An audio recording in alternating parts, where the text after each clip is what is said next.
I created a record triggered flow to send emails when an object is created and to send them if they're overdue or due within 1 day.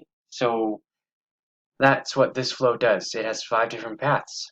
So I created a custom field that is a date and time field to show when the record is due.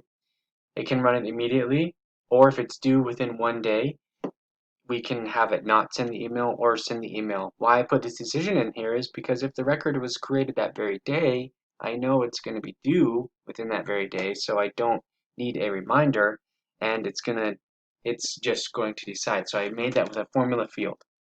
Then we have if it's due within 5 days. If it's due within 5 days, it does the same thing as due within 1 day. And then I can send an email alert if it's overdue, and I can send an email alert if it's overdue by 1 day.